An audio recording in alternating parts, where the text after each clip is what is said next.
श्रोता प्रेमियों, मैं राम सागर शास्त्री आप लोगों के समक्ष रखने जा रहा हूं एक प्रसंग, पूरनमल चरित्र। कि सुंदर भारत वर्ष में है पंजाब प्रदेश, करते थे शासन वहां श्री शंखपति नरेश। हमारे इस सुंदर भारतवर्ष में पंजाब प्रदेश पड़ता है, जिसमें एक राजा राज्य करते थे जिनका नाम शंखपति था। राजा शंखपति की पहली रानी का नाम अंबादे था, जो बड़ी पतिव्रता धर्मनिष्ठ रानी थी, जिसके द्वारा एक परम भक्त बालक पैदा हुआ था, पूरनमल। इसो माली सुत मीत बनावा, और यही कर नाम विदित महताब। पूरनमल के मित्र का नाम महताब था, जो जाति का माली था। दोनों में बड़ा प्रेम है। पूरनमल अब छोटा नहीं था, विवाह के योग्य हो चुका था।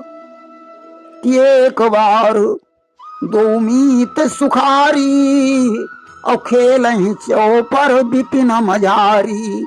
एक बार की बात है, पूरनमल अपने मित्र महताब के साथ बगीचे में चौपड़ खेल रहा था।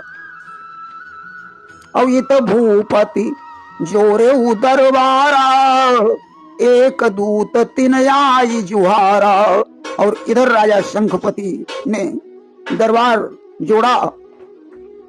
उसी समय एक दूत ने आकर उन्हें प्रणाम किया कि बोला, यो श्रीमन महाराज, मैं कुसुम नगर से आया हूँ, श्री फूल चक्र अवनीपति का यह प्रणय संदेशा लाया हूँ।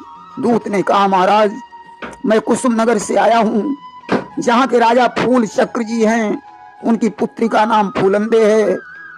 आज उसका स्वयंवर होने जा रहा है, अतः उस स्वयंवर में आप भी सादर आमंत्रित हैं। कि प्रमुदित दीन हूँ पत्र गहाई, और करी प्रणाम गयोगे सिधाई। उसने प्रसन्न होकर राजा को पत्र दे दिया, और दूत वहां से वापस चला गया। पढ़ी संदेश भूप हर्षाए, और आतुर भवन माही चली आए।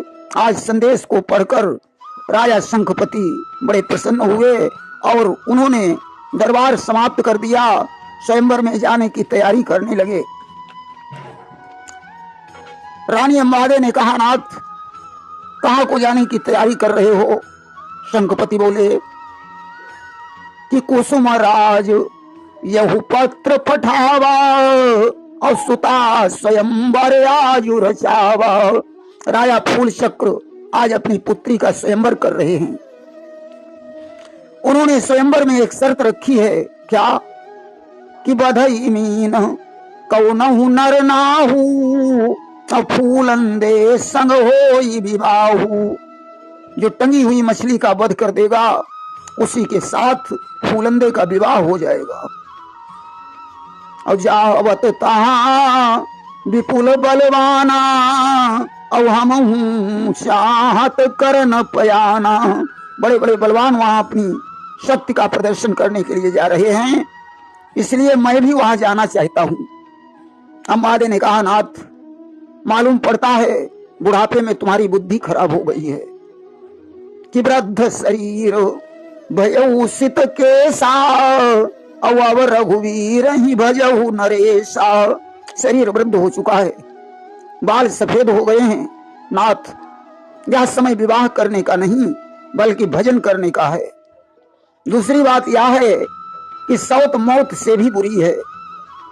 कि अन्न न होई भूमि जहाँ कांसा, और सौती करई ग्रह सत्यानाशा। उस भूमि में अन्न नहीं पैदा होता है जिसमें कांस होती है। उसी प्रकार एक सौत घर का विनाश करने में सक्षम है। कि बूढ़ेपन में करके विवाह, दुनिया में हंसी कराओगे, जाओ न स्वयंवर में स्वामी, वरना पीछे पछताओगे।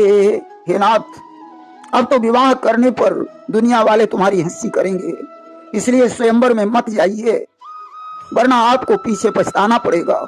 रानी ने बहुत कुछ समझाया, परंतु शंखपति नहीं माने। पहुंच गए हैं स्वयंवर में। इस सुता स्वयंवर के लिए जुड़ी सुसभा महान, बैठे निज निज मंच पर कई सहस बलवान। स्वयंवर में बड़ी भीड़ भाड़ है, अपने अपने मंच पर राजागण बैठे हुए हैं। आज दुंदुभी बजी, उत्सव प्रारंभ हुआ। हाथों में जयमाल लिए हुए फूलंदे सखियों के साथ रंगभूमि में प्रवेश करती है। सखियां गाती हैं क्या कि चलो सुकुमारी धीरे धीरे, चलो सुकुमारी धीरे धीरे, कि सभा में लाखों भूप आए, सभा में लाखों भूप आए, लखो मेरी प्यारी धीरे धीरे, चलो सुकुमारी धीरे धीरे। फूलंदे को देखकर सभी राजा सोचने लगे कि हे विधाता, इसका विवाह मेरे ही साथ हो जाना चाहिए। आज बंदीगणों ने राजा का ऐलान सुनाया। सभी वीर अपनी अपनी शक्ति का प्रदर्शन करने लगे। जब कोई वीर मछली का वध नहीं कर सका तो राजा फूल चक्र को बड़ा अफसोस हुआ। राजा तो कुछ कह नहीं पाए, परंतु मंत्री के मुख से यह निकल गया कि इस सभा में कोई वीर नहीं, सभी कायर बैठे हुए हैं। यह शब्द सुनकर शंखपति को जोश आ गया। उन्होंने धनुष पर बाण रखा और मछली का वध कर दिया। फूलंदे ने शंखपति के गले में जयमाला डाल दी। राजा फूल चक्र ने आज अपनी पुत्री को नारी शिक्षा प्रदान किया और पुत्री को विदा कर दिया। यत्र तत्र वीरों से छेड़छाड़ हुई, परंतु शंखपति विजयी रहे। जैसे तैसे अपनी राजधानी में वापस पहुंच गए। लिखा है कि बधी मीन उत सब मह जाई, और लई दुल्हनी लौटे नर राई। आज फूलंदे पालकी में बैठी हुई है। जैसे ही पालकी द्वार पर पहुंची, अवंबा सुनी वधू गृह आई, और तुरंत आरती लीन सजाई। हमारे को मालूम हुआ बहू आई है, उसने सुंदर आरती बनाई और संग सखी लई गावन हारी, आई द्वार मगन मन भारी। साथ में सखियां हैं जो मनोहर गीत गा रही हैं। जैसे ही हमारे ने देखा, पूछने लगी तुम कौन हो। उसने कहा बहन, मैं तुम्हारी बड़ी बहन हूं, मुझे अंबादे कहते हैं।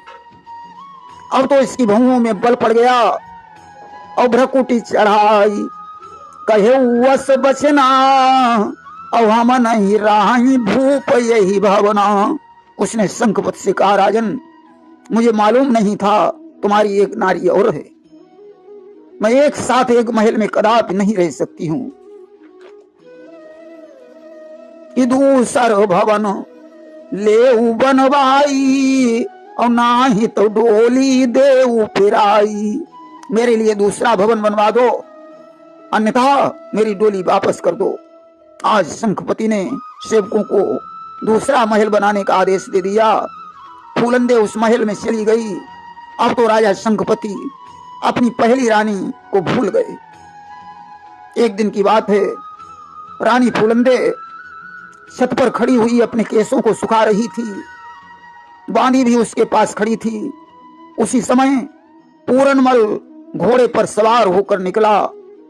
गोस्वामी बाबा तुलसीदास जी सत्य कहते हैं कि भ्राता पिता पुत्र उड़गारी, और पुरुष मनोहर निरखई नारी।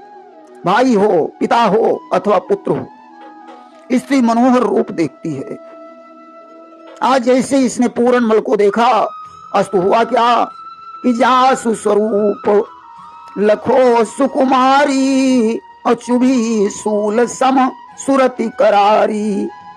पूरनमल का स्वरूप देखकर रानी मोहित हो गई। उसने बांदी से पूछा, ये कौन है? बांदी ने कहा, ये बड़ी रानी अंबादे के पुत्र पूरनमल हैं। रानी ने कहा, बांदी कोई भी हो, तुम ऐसा करो, कोई बहाना करके इससे मेरे महल में ले आओ। और तुरंत अनुचरी दीन पठाई और कहे याही तय लाभ जाई। सजनों, पूरनमल बगीचे में पहुंचकर महताब के साथ पंसा सार खेलने लगा। उसी समय बांदी ने पहुंचकर पूरनमल को शीश नवाया कि शीश नाई का सुन जुबराजा और घर मां बिगड़ी रहे सब काजा। बांदी ने कहा, युवराज आप खेल में व्यस्त हैं, घर में बड़ा अनर्थ होने वाला है कि मौसी अति बीमार तुम्हारी और चलते ही नए नन ले निहारी।